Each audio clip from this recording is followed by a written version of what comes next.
बेशकीमती हैं, जिन्होंने बड़े बड़े परिवर्तन किए। फिर उसके बाद आधुनिक भारत में राष्ट्रपिता ज्योतिबा फूले जी का आंदोलन, छत्रपति साहू जी महाराज का आंदोलन और डॉक्टर बाबा साहब अम्बेडकर का आंदोलन हमारे लिए हमेशा प्रेरणा स्रोत रहेगा। आज जब मैं यहाँ बोल रहा हूँ तो मैं लोकसभा का चुनावा मेंबर हूँ और ये अवसर अगर हमें मिले हैं तो ये बाबा साहब अम्बेडकर के संविधान की वजह से मिले हैं। देश तो आजाद 15 अगस्त 1947 को हो गया था, लेकिन देश की बहुत बड़ी आबादी को बराबर के अधिकार और सम्मान का जीवन नहीं मिला। ये जीवन दिलाने के लिए हमारे महान पुरुषों ने संघर्ष किए और तत्कालीन जो सरकार थी, अंग्रेजों के नेतृत्व में जो चलती थी, उस सरकार से एक एक हक के लिए, यहाँ तक कि पीने के लिए, पानी के लिए भी संघर्ष करके हमें यहाँ तक लाने का काम किया।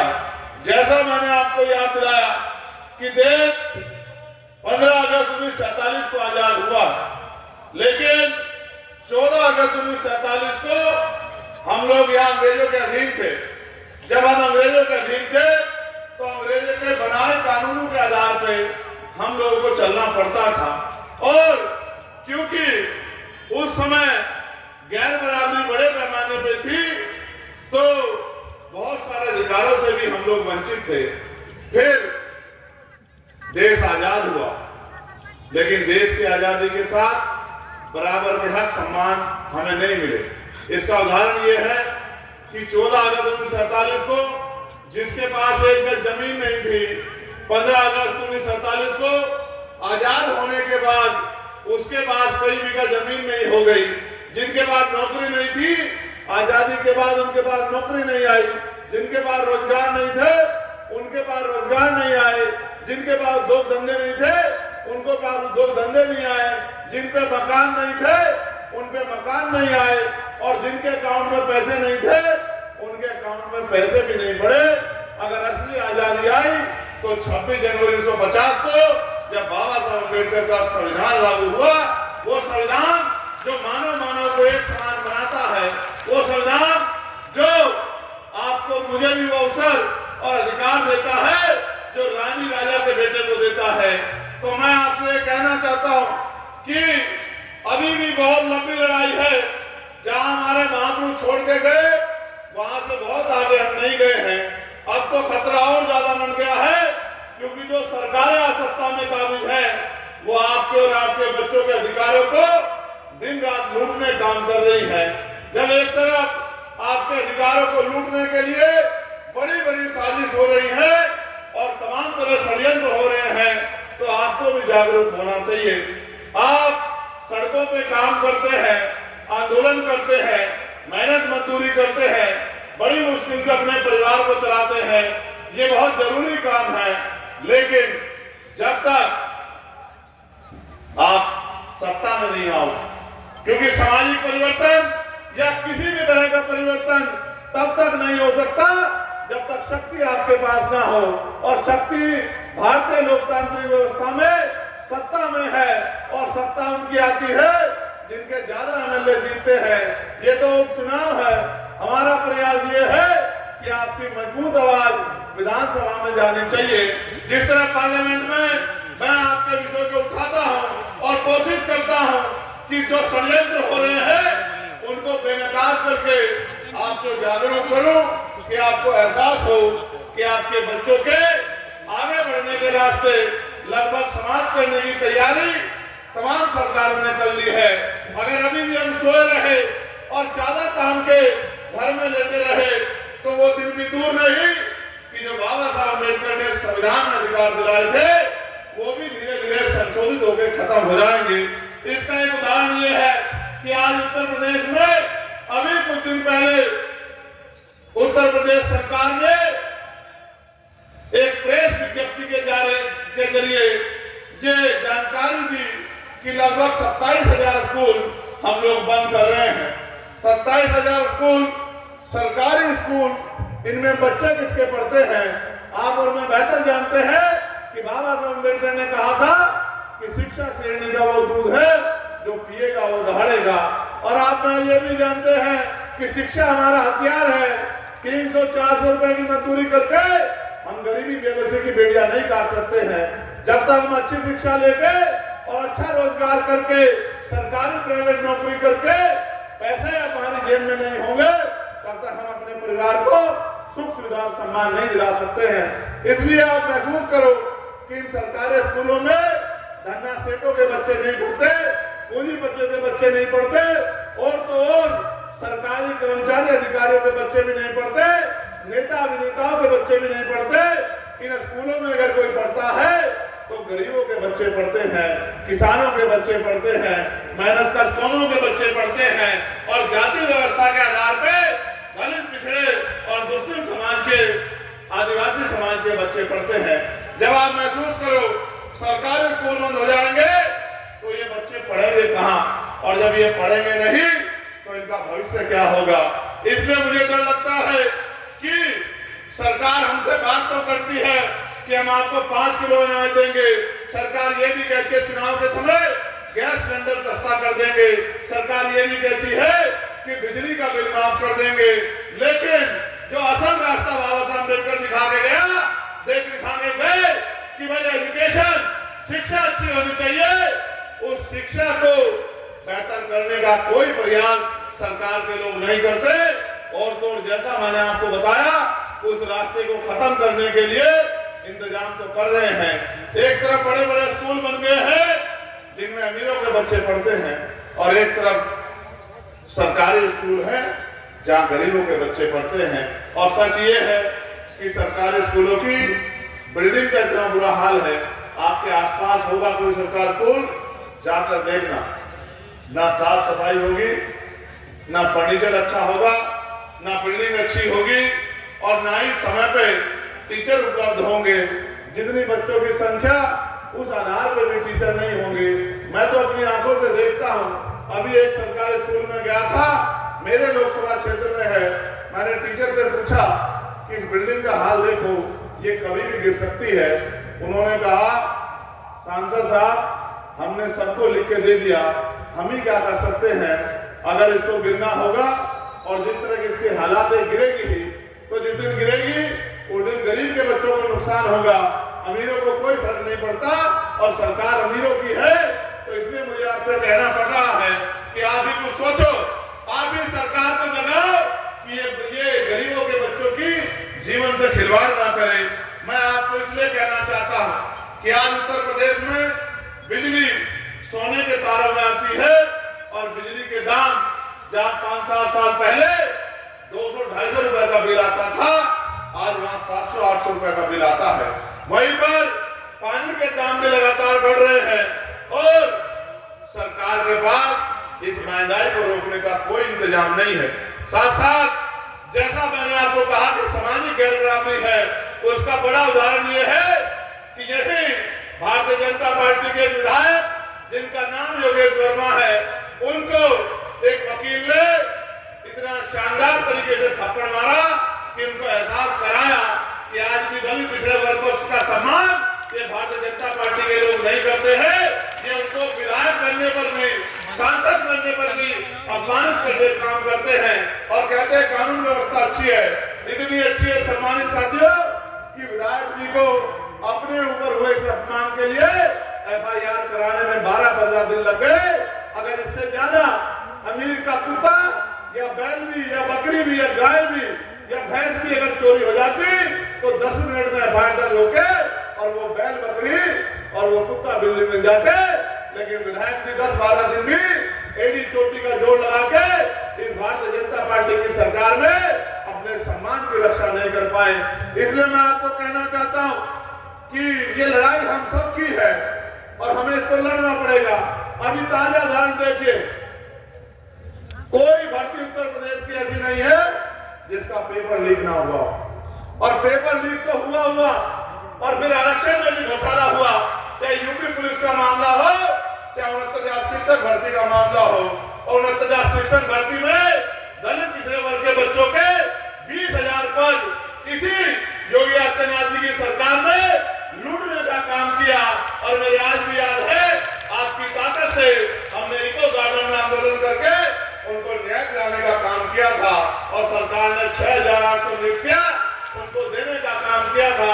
5 दिन हम लोग खुले आसमान में लेटे रहे कि हमारे भाइयों को रोजगार मिल जाए। इसलिए हम लोग राजनीति कर रहे हैं कि उनके घरों में रोशनी पैदा हो जाए। लेकिन जब उनको 6,800 नौकरियां मिली तो इन्हीं के लोग कोर्ट चले गए और कोर्ट ने फिर उस पर रोक लगा दी। अभी फिर हाईकोर्ट ने भी आदेश कर दिया तो इन्हीं के लोग सुप्रीम कोर्ट चले गए, फिर वो नियुक्तियां झुकी तो रह गई।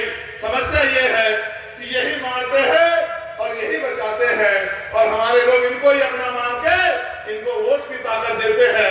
उस पुराने बात को छोड़ो, आज की बात पे आओ। अभी लोक सेवा आयोग प्रयागराज के आगे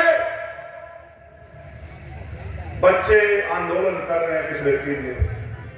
बेटियां हैं, बेटे हैं, हमारी बहनें, मैं उनको सुन रहा हूं। उनकी मांग जायज है, उनकी मांग जायज है, मैं उनको सुन रहा, जाना चाहता हूं।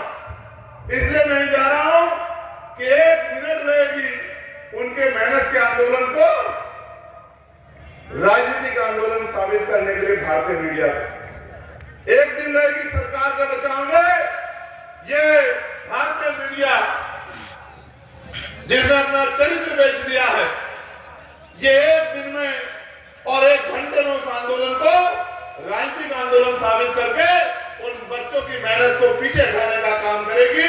इसलिए मैंने कहा कि मैं आपके साथ हूं और सरकार को भी चेतावनी देता हूं कि अगर इनकी मांगों को नहीं सुना गया तो 25 तारीख से संसद चल रही है, एडी चोटी का जोड़ लगा के संसद में इनकी आवाज को उठाने का काम करेंगे और इन बच्चों को न्याय दिलाने का काम करेंगे। लेकिन सामान्य साथियों देखिए, सरकार कहती है 1 नेशन 1 इलेक्शन, 1 नेशन 1 इलेक्शन, और सरकार कहती है हमने इसकी तैयारी कर रखी है। 6 महीने में अगर कोई पद रिक्त हो जाएगा, जैसे ये रिक्त हुआ था पद, यहाँ के विधायक एमपी बन गए, तो चुनाव होगा 6 महीने के अंदर। लेकिन अगर सरकारी नियुक्ति पे उपस्थित आदमी रिटायर हो जाए या किसी और कारण से वो रिक्त हो जाए तो रिक्तियां नहीं भरी जाएगी, बैकलॉग नहीं भरा जाएगा। इसलिए सरकार कहती है 1 नेशन 1 इलेक्शन, और बच्चे कह रहे हैं, जो यूपी पीसीएस के जो हमारे बच्चे हैं जिन्होंने कई साल मेहनत की है, वो कह रहे हैं कि 1 डे 1 शिफ्ट में एग्जाम करा दीजिए, क्योंकि अगर पेपर बटेंगे तो नंबर कटेंगे, पेपर बटेंगे तो नंबर कटेंगे। इसलिए हम ये नहीं चाहते कि 2-2 शिफ्ट में हो और नॉर्मलाइजेशन खत्म कर दीजिए। वो मना कर रहे हैं और सरकार के लोग जैसे किसानों को समझा रहे थे ऐसे उनको समझाने का काम कर रहे हैं। अधिकारी कर्मचारी के आपके फायदे का है, जिसके फायदे का है उसको नहीं पता क्या? अगर मेरे फायदे कोई चीज है तो मुझे नहीं पता होगा क्या? तो वो बच्चे मना कर रहे हैं कि साहब आप 1 नेशन 1 इलेक्शन की बात करते हो, आप पे इतने साधन संसाधन है, तो 1 डे 1 शिफ्ट में हमारा पेपर कराने का काम कीजिए, क्योंकि हम ये चाहते हैं कि पेपर फेयर हो और हमारे भविष्य के साथ खिलवाड़ ना हो। उनकी मांग जायज है। 2 दिन रात में जब वो बच्चियां वहां बैठती है तो मन घबराता, क्योंकि उत्तर प्रदेश के हालात कानून व्यवस्था बहुत अच्छी नहीं है। किसी बच्चे के साथ कोई अन्याय ना हो जाए, भय पैदा होता है। भाई होने के नाते दिल में एक टीस उठती है कि आज उनके बीच में होना चाहिए था, उन सड़कों पे होना चाहिए था जिन सड़कों पे हमारे बहनें और भाई बैठे हुए हैं।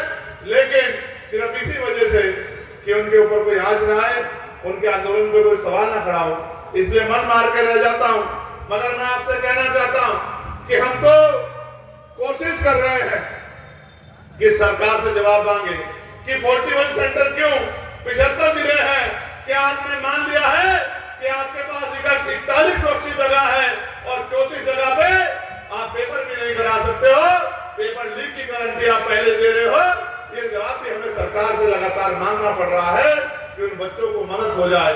उसके बाद मैं पार्लियामेंट में जब रहता हूं, हर व्यक्ति की आवाज उठाने काम करता हूं, चाहे आशा बहनों के वेतन वृद्धि का मामला, चाहे आंगनबाड़ी बहनों के वेतन वृद्धि का मामला हो, चाहे भोजन माताओं के वेतन वृद्धि का मामला हो, चाहे चौकीदार हो, ग्राम रोजगार सेवक हो, उनके वेतन वृद्धि का मामला हो, या हमारे पीआरडी के जवानों के वेतन वृद्धि का मामला हो, या हमारे होमगार्ड के जवानों के वेतन वृद्धि का मामला हो, या हमारे पुलिस के कर्मचारी जो हैं,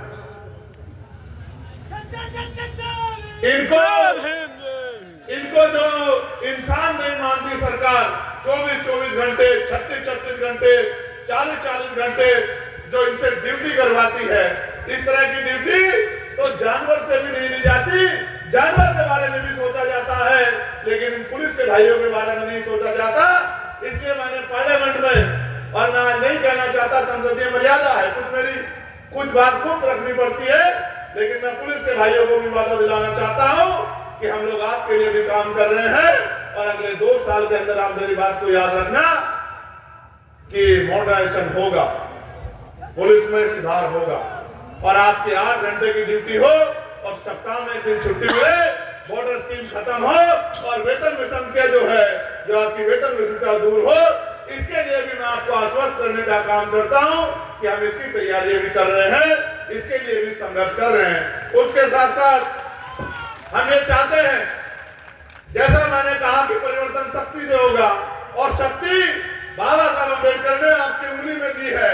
एक उंगली का बटन दबा के आप अपनी गुलामी की वीडियो को काट सकते हो। जिन दफ्तरों में आज लाइन लगा के जाते हो अपने काम कराने के लिए, कल इस तरह से पॉलिसी बना के वो सरकारी दफ्तर आपके घर पे आके आपके काम होने का काम हो सकता है। इसलिए हमने पार्लियामेंट में आवाज उठाई कि अगर बदलाव करना है तो एजुकेशन पॉलिसी ऐसी बनाओ कि चाहे प्राइम मिनिस्टर का बेटा हो, या चीफ मिनिस्टर का बेटा हो, या एमपी का बेटा, मंत्री का बेटा हो, या विधायक का बेटा हो, या जिला पंचायत अध्यक्ष का बेटा हो, जिला पंचायत सदस्य का बेटा हो, चेयरमैन का बेटा हो, बीडीसी का प्रधान का बेटा हो, चाहे पटवारी, सेक्रेटरी का, अनुगो का, तहसीलदार का, एसडीएम का, एडीएम का, डीएम का, थाने के सिपाही का, दरोगा का, सीओ का, एसपी का, एसएसपी का, डीआईजी का, आईजी का, एडीजी का, प्रमुख सचिव का, चीफ सेक्रेटरी का, या डीजीपी का, किसी का बच्चा हो, सबकी पढ़ाई, जिनको सरकारी वेतन मिलता है, जिनको सरकारी सुविधा मिलती है, जिनको सरकारी सुरक्षा मिलती है, चाहे नेता हो या सरकारी सिस्टम से जुड़ा कोई आदमी, सबके बच्चों की पढ़ाई सरकारी स्कूल में होनी चाहिए। और आप ये देखना, जिस दिन ये हुआ तो आप याद रखना कि जब एक कुर्सी पे डीएम का बेटा बैठ के पढ़ेगा, और बराबर वाली पे एसपी का, और उससे अगली कुर्सी पे मंत्री जी का, और उसी में से एक कुर्सी पे मजदूर किसान का बेटा बैठ के पढ़ेगा, तो आप देखना कि बिल्डिंग भी अच्छी होगी, पढ़ाई भी अच्छी होगी, और टीचर भी अवेलेबल होगा, फर्नीचर भी अच्छा होगा, और गरीबों को गुणवत्तापूर्ण शिक्षा भी मिलेगी, और इस शिक्षा का प्रयोग करके गरीब अपनी जिंदगी बदल पाएगा। उसके साथ साथ हेल्थ सिस्टम अच्छा होना चाहिए, क्योंकि मैंने तो अपने पिता को खोया। आप जानते हैं मैंने 16 महीने जेल काटी, मैंने 2 बार तिहाड़ काटी, लेकिन मैंने सबसे बड़ी लड़ाई इस देश के हेल्थ सिस्टम से लड़ी कि जब एक बेटा होकर मैं अपने पिता को उनके प्राणों की रक्षा नहीं कर पाया, क्योंकि इतना महंगा है आज प्राइवेट सेक्टर।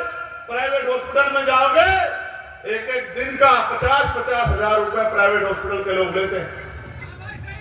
अगर आईसीयू लग जाए, आईसीयू में एडमिट हो जाए, तो 20-20 हजार रुपए के तो ऑक्सीजन का बिल आ जाता है। और इतने इंजेक्शन, इतनी दवाइयां, आपको पता भी नहीं दवाई पेशेंट के लग रही है या वापस स्टोर में जा रही है, आपको घुसने भी नहीं देते, और 1-1 लाख रुपए का बिल बना के देते हैं। मैंने अपनी आंखों से देखा, इसलिए मैंने कहा कि हेल्थ सिस्टम में सुधार की जरूरत है। अगर गरीबों की जेब पे बोझ कम करना है, वो तब होगा जैसे मैंने बताया एजुकेशन के स्टैंडर्ड पे कि सारे सरकारी कर्मचारी, अधिकारी और सारे राजनीतिक लोग, सबका बीमार होने पे इलाज सरकारी हॉस्पिटल में होना चाहिए। जब एक बेड पर मुख्यमंत्री जी के बच्चों का इलाज होगा और दूसरे बेड पे आपके मेरे गरीब परिवार के मजदूर के बच्चे का इलाज होगा, परिवार किसी मेंबर का इलाज होगा, तो आप देखना बिल्डिंग भी अच्छी होगी, दवाइयां भी अच्छी मिलेंगी, डॉक्टर भी मौजूद मिलेंगे, टेस्ट भी वहीं से होंगे और फिर कह रहा हूं लोगों की जीवन रक्षा भी होगी। अभी तो आप जाते होंगे सरकारी अस्पताल में तो वो पर्चा बना देते हैं कि दवाई बाहर से मिलेगी, मेडिकल स्टोर पे बनाते हैं नहीं बनाते, और टेस्ट लिख देते हैं कि साहब अल्ट्रासाउंड करवाना है, ईसीजी करवाना है, एक्सरे करवाना है, बायोप्सी करवानी, कहां फलानी लैब पे चले जाओ क्योंकि वहां सर्टिफिकेट कमीशन बना हुआ। अब आप सोचो गरीब की जेब पे कितना डाका पड़ रहा है। इस देश में कोई प्राइवेट हॉस्पिटल ऐसा नहीं होगा जिसका पर्चा 500 रुपए से कम में बनता, लेकिन क्या हर आदमी की आमदनी 500 रुपए है रोज की? इसलिए आप महसूस करके देखो 5000 रुपए का टेस्ट कहां से कराएगा गरीब, और जब टेस्ट नहीं कराएगा और जरूरी होगा कराना और पैसे नहीं होंगे तो जमीन बेचेगा, कर्ज लेगा, और उस कर्ज को उतारने में आदमी बचे ना बचे लेकिन उसके सर के बाल उड़ जाएंगे। इसलिए मैंने कहा कि सरकारी सिस्टम को ठीक करना पड़ेगा और सरकारी अस्पतालों में ही सरकारी नेताओं का और कर्मचारियों का इलाज होगा तो सब ठीक हो जाएगा। उससे आगे बढ़िए, आप ये बताइए कितने पढ़े लिखे नौजवान यहाँ बैठे होंगे जिन्होंने 5-5, 4-4 टेस्ट दे दिए होंगे कि उनको रोजगार मिल जाए, लेकिन सरकारी नौकरियां तो ना के बराबर हैं। 1,42,000 टीचर की नौकरियां हैं, सरकार नौकरी नहीं भर रही है, स्कूल बंद कर रही है क्योंकि उसमें आरक्षण व्यवस्था है। और अगर 1,42,000 नौकरियां देंगे तो लगभग 70,000 नौकरियां दलित पिछड़े समाज के लोगों पे आएगी। ये दलित पिछड़ा विरोधी सरकार किसी कीमत पे नहीं चाहती कि इनके बच्चों को नौकरी मिले और ये अपने पैरों पे खड़े हों। इसलिए लगातार ये सरकार जनगणना से भागती आई है, और अभी आज मैंने पढ़ा कि जनगणना तो होगी लेकिन धर्म का कॉलम होगा, जाति का कॉलम नहीं होगा। ये क्यों डरते हैं जाति के कॉलम से? ये इसलिए डरते हैं कि जिस दिन आपको पता लग गया, जो नारा मानव काशीराम साहब ने दिया था कि जिसकी जितनी संख्या भारी उसकी उतनी हिस्सेदारी, जिस दिन आपको पता लग गया कि आपकी संख्या कितनी है, इसका उदाहरण सुनो, बिहार में लगभग 90% आबादी दलित पिछड़े आदिवासी और मुस्लिम समाज के लोगों की है। वो जानते हैं कि जिस दिन इनको पता लग गया कि आपकी आबादी इतनी है, आप इतना टैक्स देते हो और आपके हिस्से में मुट्ठी भर पैसा भी नहीं आता, तो फिर ये अपने अधिकार को छीनने के लिए भूखे शेर की तरह दहाड़ने काम करेंगे। अपने क्षेत्र, अपने अधिकार को लेने के लिए सड़कों पे आके आंदोलन करने का काम करेंगे, और उन नेताओं को जिनको मुखौटा बना बना के हमने बिठा रखा है, उन नेताओं के कपड़े फाड़ने का काम करेंगे, उनसे सवाल पूछने का काम करेंगे। इसलिए ये जातिगत जनगणना से भागते हैं। मैं तो इस वीडियो को लाइक करें और चैनल को सब्सक्राइब जरूर करें ताकि हमारी वीडियो आप तक पहुंचती रहे।